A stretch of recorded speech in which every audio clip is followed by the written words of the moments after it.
या फिर आप ऐसे इंसान हैं जो इंतहाई नेगेटिव हैं, जो नार्सिसिस्टिक हैं, जो दूसरों के जज्बात का फायदा उठाते हैं, या फिर आप दूसरों के बारे में बहुत मनफी सोचते हैं, हर वक्त उनसे जलते कूदते रहते हैं। तो ये जो सब कुछ है, जो आपके नेगेटिव इमोशंस हैं, ये जो आपका साइकोलॉजिकल कर्मा है, क्योंकि आपको मेंटल क्लैरिटी नहीं है, मे बी आपको ट्रॉमा है, हो सकता है कि आपको अपने वालिदैन से वो प्यार, वो तरबियत, वो घर, वो माहौल ना मिल सका हो और आप इग्नोरेंस में हैं, यानी कि आप लाइल्मी में हैं, आपको अवेयरनेस नहीं है, आपको आगाही नहीं है। तो इससे बड़ी तकलीफ कोई नहीं होती।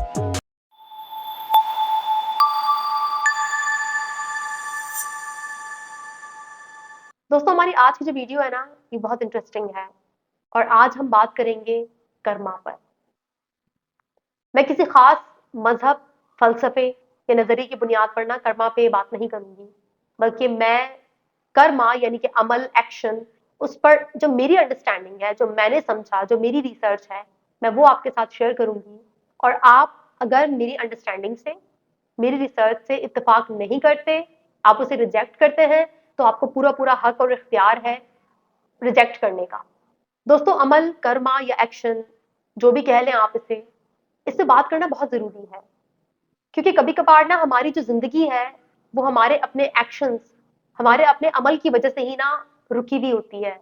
उसमें सफरिंग होती है, दुख होता है, तकलीफ होती है, मिजरी होती है, और हमें इस बात का इल्म नहीं होता। हम दूसरों को ब्लेम करते हैं, लेकिन कभी कभार हमारा अपना अमल ही ठीक नहीं होता। वीडियो के पहले हिस्से में मैं आपसे फिजिकल एक्शन, यानी कि वो एक्शन जो सबको नजर आता है, उस पर बात करूंगी। और वीडियो के दूसरे हिस्से में मैं साइकोलॉजिकल कर्मा, यानी कि वो कर्मा जो किसी को नजर नहीं आता, लेकिन आपके अंदर अंदर वो सफरिंग, वो दर्द, वो तकलीफ आप बर्दाश्त कर रहे होते हैं। तो एक तो फिजिकल कर्मा है और एक साइकोलॉजिकल कर्मा है, और हम इन दोनों पर बात करेंगे कि ये क्यों है और इसको कैसे ठीक किया जा सकता है। सबसे पहले हम बात करेंगे फिजिकल कर्मा, यानी कि फिजिकल एक्शन की। वो कर्म, वो अमल जो सबको दिखता है, जो आप करते हैं और लोग उसे देखते हैं। न्यूटन का थर्ड लॉ तो आपने पढ़ा ही होगा ना, तीसरा कानून न्यूटन का, कि हर एक्शन का एक रिएक्शन है। कि आप जब कोई एक्शन करते हैं अपनी जिंदगी में, कोई अमल करते हैं, उसके कुछ कॉन्सिक्वेंसेज होते हैं। अगर आप एक एक्शन करने वाले हैं, आप कर रहे हैं उसको, आपको उसके कॉन्सिक्वेंसेज नहीं पसंद, तो आप अपने एक्शन को बदलते हैं, कॉन्सिक्वेंसेज बदल जाते हैं। याद रखिएगा, इस दुनिया में नामुमकिन है कि आप कोई एक्शन करें, ठीक है, और उसके कॉन्सिक्वेंसेज को सहे बगैर आप ना फरार हासिल कर लें। नहीं, ऐसा नहीं हो सकता। आप जो भी करेंगे, जो भी आपका अमल है, उसमें आपको घुमा फिरा करना, उसका कॉन्सिक्वेंस यानी कि उसका जो नतीजा है वो सहने को मिलेगा। लेकिन ये जो नतीजा होता है ना, कभी कभार ये इतना सीधा नहीं होता, इतना लीनियर नहीं होता। अक्सर लोग कहते हैं, यार इस फलां बंदे ने ना मेरे साथ इस तरह से किया है, देखना इसको भी मुकाफाते अमल मिलेगा, इसके साथ भी ऐसा ही होगा। लेकिन उस बंदे के साथ तो वैसा नहीं होता, क्योंकि जो कर्मा का है, जो चक्कर है ना, कर्मा का जो चक्कर है, जो मुकाफाते अमल है, ये इतना सीधा थोड़ी होता है। अगर आपने एक्स एक्शन किया तो जरूरी नहीं है कि इसका रिजल्ट आपको वाई मिलेगा, उसका रिजल्ट आपको जे मिल सकता है, एस मिल सकता है। तो कभी कभार ना, चूंकि हम इतनी कॉम्प्लेक्स चीजों को समझते नहीं है, यही वजह है कि हमें ना कभी कभार अंदाजा नहीं होता। हम कहते हैं कि यार ये जो फला बंदा है, ये भी तो इतना कुछ करता है, इसको तो आज तक कुछ नहीं हुआ, ये तो नहीं पकड़ा गया, तो मैं भी कर लेता हूँ। और जब आप उस बंदे की देखा देखी वो हरकत करते हैं, तो आपको भी वाई नहीं मिलता रिजल्ट में। आपने एक्स किया, आपको वाई नहीं मिला, लेकिन आपको कुछ ना कुछ तो मिलेगा ना, किसी और तरीके से, किसी और जगह से आपको कुछ ना कुछ जरूर मिलेगा। याद रखिए, दुनिया में जो एक्शन होगा उसके कुछ ना कुछ कॉन्सिक्वेंसेस होंगे। तो जब भी कोई एक्शन करने जाए, कोई अमल कर रहे हैं, तो 1 करोड़ बार सोच लें, माइंडफुल हो जाएं कि भाई साहब ये कर तो रहा हूं, लेकिन इसके कॉन्सिक्वेंसेस हैं, क्या मैं तैयार हूं उन्हें बर्दाश्त करने के लिए? अगर तो तैयार हैं तो कीजिए फिर। लेकिन अगर आप अंधाधुंध जा रहे हैं और आपको लगता है कि आप फरार हासिल कर लेंगे, तो ये नामुमकिन है। कॉन्सिक्वेंसेस तो है, न्यूटन का थर्ड लॉ तो है, एक्शन का रिएक्शन तो है, लेकिन बहुत सीधा सीधा नहीं है, लीनियर नहीं है। आपको किसी और रास्ते से भी रिएक्शन मिल सकता है, जो कि आप सोच भी नहीं सकते। यहां पर मैं आपकी मोरल साइंस टीचर नहीं बन रही, मैं आपको इखलाकियात नहीं सिखा रही, क्योंकि मैंने यहाँ पर सिर्फ लफ्ज एक्शन का जिक्र किया है। मैंने गुड एक्शन और बैड एक्शन नहीं कहा। एक्शन तो आपका एक्शन है, मैं कोई नहीं होती आपको कटहरे में खड़ा करके सजा देने वाली। आप जाने, आपका खुदा जाने, लेकिन एक्शन के बारे में बात होना जरूरी है। आपको पता होना जरूरी है कि आपका एक्शन क्या है और क्या आप उसके नताइज के लिए, इसके कॉन्सिक्वेंसेस के लिए तैयार हैं। क्योंकि फितरत के इस कानून को आप बाईपास नहीं कर सकते। आपको सहना पड़ेगा, आपको बर्दाश्त करना पड़ेगा।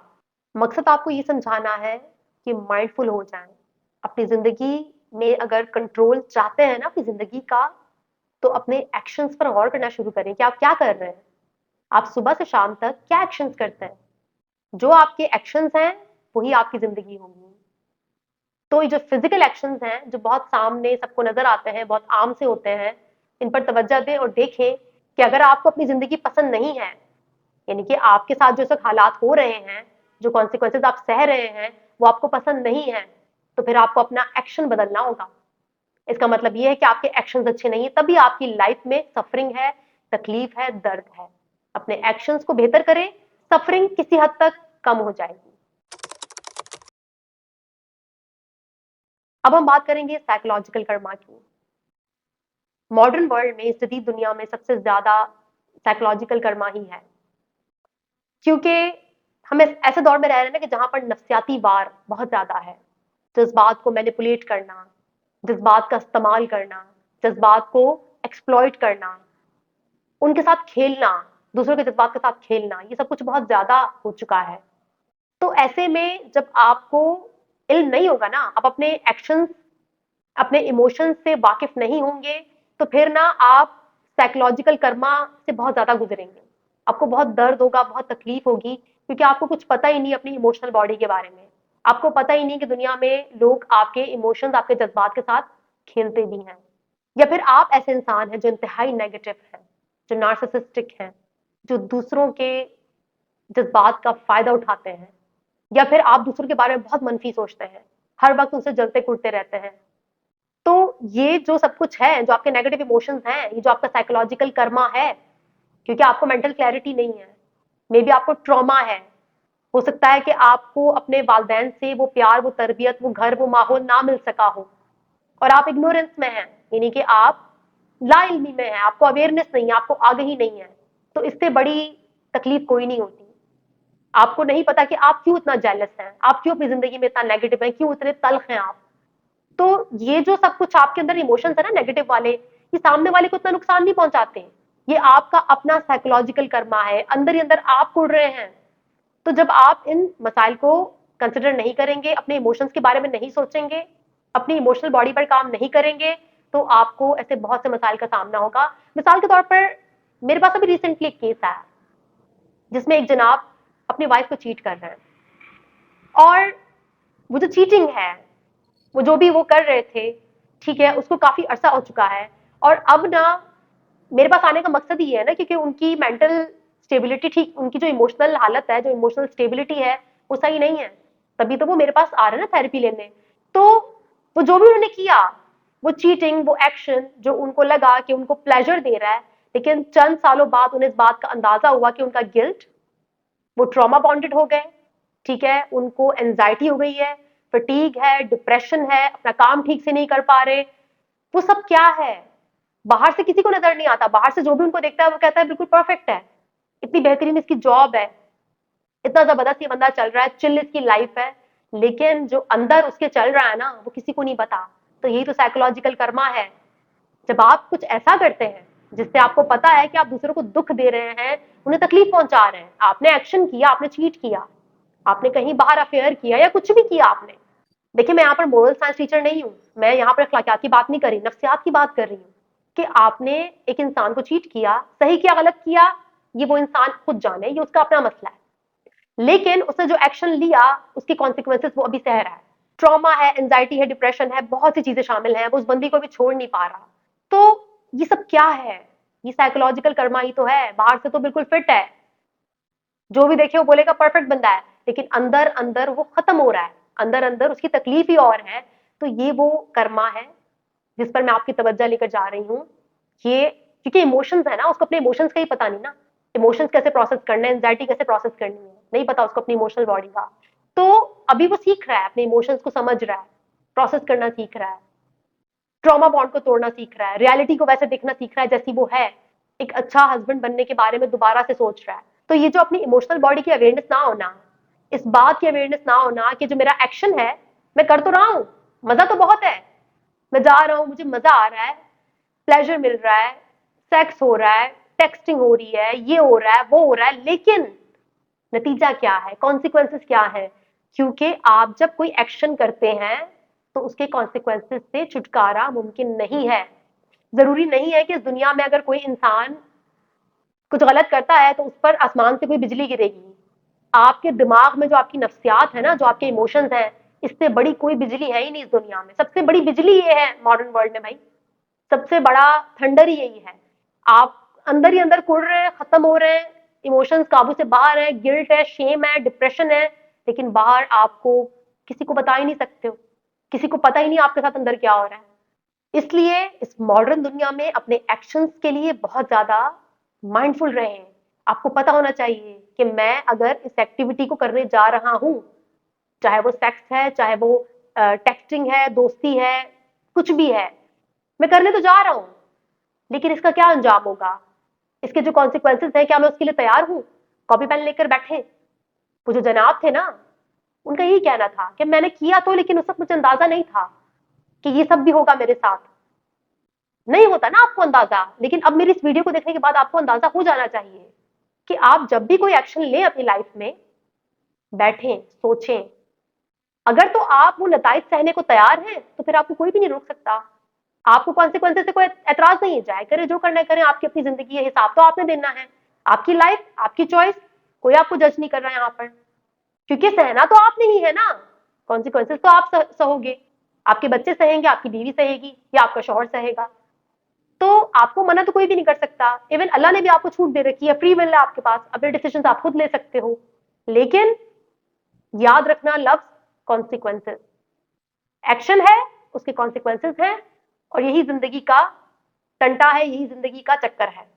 तो वो लोग जिन्हें लगता है कि फलां बंदे ने तो ये कर लिया, उसे तो कुछ भी नहीं हुआ, आपको क्या पता कि वो किस किस मसले से गुजर रहा है, क्या चल रहा है उसकी जिंदगी में। दूसरों को मत देखें, अपने आप को देखें, अपने एक्सपीरियंसेस के बारे में जानें, अपने एक्शंस को नोट करें, और फिर देखें कि अगर कुछ एक्शंस चेंज करने हैं तो उन्हें चेंज करें, और अगर कुछ एक्शंस आप करने जा रहे हैं, कोई बहुत बड़ा एक्शन आप लेने जा रहे हैं अपनी जिंदगी में, तो बैठकर एनालिसिस करें, माइंडफुल हो कि क्या कॉन्सिक्वेंसेज हैं। इस साइकोलॉजिकल कर्मा को अगर मैं आपको ना एक मिसाल देकर समझाऊं, जो मेरे इस क्लाइंट की मिसाल में आपको देकर समझाऊं, तो आपको अंदाजा होगा कि ये काम कैसे करता है। फर्ज करें जो मेरे क्लाइंट हैं, उन्होंने अपनी वाइफ को चीट किया, उन्हें दर्द दिया, तकलीफ दी, जिसका उनको खुद तो साइकोलॉजिकल कर्मा मिला है, वो तकलीफ में तो बहुत है, उनको दर्द तो हो रहा है, लेकिन जब इंसान इस किस्म के किसी रिलेशनशिप में होता है ना, तो अपनी फैमिली को इग्नोर करता है बहुत, वो बच्चों को टाइम नहीं दे पाता, वो बीवी को टाइम नहीं दे पाता, वो घर को टाइम नहीं दे पाता। तो ऐसे में अगर तो बीवी को शक हो जाता है तो घर में लड़ाई झगड़े भी बहुत होते हैं, लेकिन अगर उसे शक नहीं भी होता ना, तो भी जो फादर होता है ना, उसकी सारी तवज्जो, उसका सारा इंटरेस्ट अपने न्यू अफेयर में होता है। यहाँ मैं फादर बोल रही हूँ, फादर की जगह मदर भी हो सकती हैं, जरूरी नहीं कि मर्द ही ऐसे हो, औरतें भी होती हैं यकीनन। तो जब बच्चे देखते हैं घर में या तो झगड़े हो रहे हैं, ठीक है, या फिर अब्बा निग्लेक्ट कर रहे हैं, अब्बा टाइम नहीं दे रहे फैमिली को, माँ भी नोट कर रही है कि टाइम नहीं दे रहा, वो अलग चिड़चिड़ी हो रही है, अलग उनका जो है ना मूड खराब होता है, जिसका असर बच्चों पर पड़ता है। अब जब कोई बच्चा इस किस्म के इन्वायरमेंट में रहता है ना, तो इस बात में कोई शक ही नहीं है ना, बड़ा होकर तो वो किसी हेल्दी बनने को तो चूज नहीं करेगा ना अपनी जिंदगी में। ऐसे बच्चे जिस किस्म के इन्वायरमेंट में रहे, जहां पर पेरेंट्स के दरमियान कोई तीसरा बंदा मौजूद हो, तो फिर वो बच्चे बड़े होकर या तो नार्सिसिस्टिक या फिर ऐसे ही पार्टनर्स को चुनाव करते हैं जो उन्हें चीट करें। तो यही तो कर्मा है, आपने किसी को, आपने अपने पार्टनर को चीट किया, आपने उसको दर्द दिया, तकलीफ दी, आपको खुद तो हो ही रहा है दर्द, आप तो हैं ही दर्द में, लेकिन आपने अपनी आने वाली नस्ल को भी वो पास कर दिया, वो कर्मा, वो ट्रॉमा, वो निग्लेक्ट, वो आपके एक्शन के जो कॉन्सिक्वेंसेस है ना, जो आपके एक्शन के जो नुकसानात हैं, वो सिर्फ आप तक महदूद नहीं रहे, वो आपने अपनी नई नस्ल में भी ट्रांसफर कर दी है। आपके बच्चे भी ना चाहते हुए साइकोलॉजिकली ऐसे लोगों की तरफ अट्रैक्ट होंगे जो या तो नार्सिसिस्टिक होंगे, या अनअवेलेबल होंगे, या निग्लेक्टफुल होंगे, और यूं साइकिल चलती रहती है। कर्मा की साइकिल, कर्मा का चक्कर यूं ही चलता रहता है जब तक कि इंसान इसको रोके नहीं, जब तक कि वो अपना एक्शन ठीक ना करे। जब वो अपने एक्शन को ठीक करता है, वो अपने एक्शन के लिए रिस्पॉन्सिबिलिटी लेता है, तो जो नुकसानात होते हैं ना, वो आहिस्ता आहिस्ता बदलना शुरू होते हैं। कुछ नुकसानात कभी नहीं बदलते, कुछ चीजें इरिवर्सिबल होती हैं, उन्हें एक्सेप्ट कर लेना चाहिए। लेकिन कुछ चीजें जो है ना, वो बच जाती हैं, वो ठीक हो जाती हैं, वो रिवर्स हो जाती हैं। तो ये कर्मा का टॉपिक तो ऐसा है ना कि जिस पर मैं 2 घंटे का पॉडकास्ट कर सकती हूँ, क्योंकि और भी बहुत सारे केसेस, और भी बहुत सारी कड़ियां होती, और भी बहुत से किस्म के कर्मा है जिनसे हम गुजरते हैं। तो वो इंशाल्लाह जब पॉडकास्ट होगा तो उसमें बात करेंगे। लेकिन फिलहाल ये वीडियो काफी लंबी हो गई है, पर ये छोटा सा इंट्रोडक्शन था अमल का, एक्शन का, कर्मा का, जो मैंने आपके साथ शेयर किया। इंशाल्लाह नेक्स्ट वीडियो मुलाकात होगी, तब तक के लिए अपना बहुत ख्याल रखिएगा। Thank you so much.